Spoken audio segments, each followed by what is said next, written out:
Hi everyone, Scott Lewis here for Wirefly. Today I'm here to bring you another Android vs iPhone Schmackdown between the Google Nexus 4 and the iPhone 5.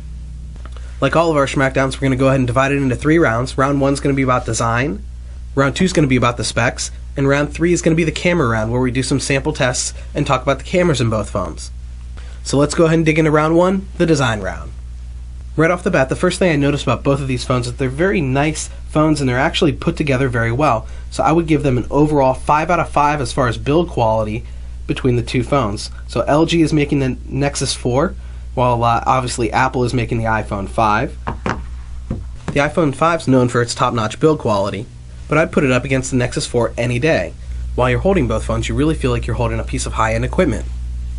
When comparing size between the two phones, the Nexus 4 is 9.1 millimeters thick and weighs 4.9 ounces, while the iPhone 5 is 7.6 millimeters thick and weighs 3.95 ounces. So an overall difference of about 1.5 millimeters in thickness and about 1 ounce in total weight. Now let's go ahead and compare the displays.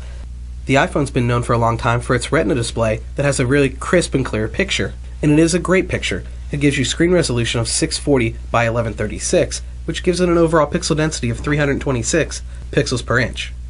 The Nexus 4's 4.7-inch display compares very well to the Retina display of the iPhone 5. It has a screen resolution of 768 by 1280, which gives it an overall pixel density of 318 pixels per inch. While using both phones, I didn't notice a difference between the clarity or quality of the display. I think both phones have really good displays that display their content very accurately. And with the last part of the design round, we're going to go ahead and talk about the batteries. Both batteries are integrated into the back of the phones, so that you can't remove or replace the battery on your own. The iPhone 5 has a 1,440 milliamp hour battery, which is good for 8 hours of talk time and 9.4 days of standby time. The Nexus 4 has a definite advantage for the battery. It has a 2,100 milliamp hour battery, which is good for 15.3 hours of talk time and 16.2 days of standby time. So that wraps up the design round. Let's recap real quick. Both phones have very nice build qualities and high quality build qualities. They have great displays, but the Nexus 4 has a larger 4.7-inch display versus the 4-inch display of the iPhone 5. And a definite advantage that the Nexus 4 has is the integrated battery that's good for about double the time that the battery in the iPhone 5 is good for. So with the larger display and the better battery life, I'm going to go ahead and award the win for round 1, the design round, to the Nexus 4.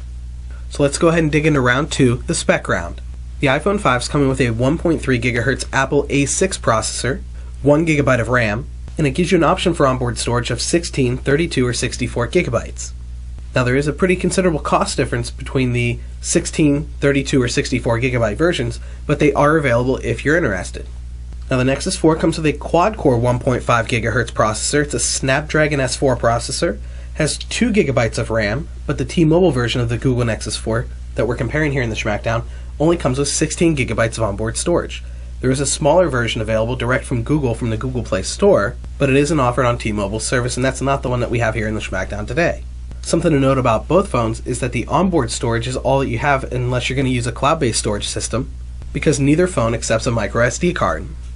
So with onboard storage being a concern with both phones, I'm going to go ahead and award the win for round 2, the spec round, to the Nexus 4, because it has a quad-core processor that's faster, 1.5 GHz processor versus the 1.3 GHz in the iPhone 5, and it's a dual-core processor, and the fact that it comes with 2 gigabytes of RAM versus 1 gigabyte of RAM with the iPhone 5. Let's go ahead and take a look at some sample photos in our camera round, but first let's go ahead and cover the specs. Both phones have front and rear-facing cameras. Now the iPhone 5 has a 1.2 megapixel front-facing camera, and the Nexus 4 has a 1.3 megapixel front-facing camera. Both phones have a built-in LED flash for the 8 megapixel rear-facing camera. Now let's go ahead and take a look at some sample photos that I took with the Nexus 4 and the iPhone 5. Just a quick note that all the sample photos were taken in HDR mode or high definition resolution mode so that we can compare apples to apples. Let's go ahead and take a look at the first sample photo. It's a photo that I took right outside the Wirefly building here, and you can see the iPhone 5's picture is a lot brighter or wider than the Nexus 4's. I would almost say that the sky is a little bit washed out. Now that color is a little bit more accurate to what it should be in the iPhone 5's picture for the grass and the signs and all the different stuff at the bottom of the picture, but the sky is definitely more accurate to the Nexus 4's picture. Let's go ahead and move on to the second sample. Once again, another picture that I took right outside the Wirefly building here, and you can instantly see that the Nexus 4 took a really far superior picture than the iPhone 5. Now, I took the picture with the iPhone 5 a few different times, and couldn't get a sharp or crisp picture. Let's go ahead and take a look at our third sample, which is a panoramic picture that I took with both phones. And as you can see, they both took a very high quality panoramic picture. Something else to note is that taking a panoramic picture with both of the phones is very easy. Let's go ahead and move on to our fourth sample. Now you'll notice that there's only one sample on the display here, and that's because it's a photosphere picture that I took with the Nexus 4. A photosphere picture is a picture that allows you to take a 360-degree view of your surroundings to share with everyone, but the interesting thing is it's just not a continuous panoramic picture. You can actually pan up and down in the photo to capture things below and above the standard panoramic picture swipe. So it really lets you capture the entire environment around you. Not sure that you would use it every day, but I could really see this being interesting at a large family gathering, a sporting event, or a special event that you're attending that you want to really share the complete environment with your friends and family. So those were the sample photos that we took with the Google Nexus 4 and the iPhone 5. I thought both phones did a nice job of taking photos, but I thought the Nexus 4 took a little bit higher quality photo. It also has the photosphere option that the iPhone 5 doesn't have, and that actually means the Nexus 4 took a clean sweep of all three rounds from the iPhone 5, and it's our Schmackdown winner today. And that wraps up our Schmackdown for today. My name's Scott Lewis for Wirefly. Thanks for watching.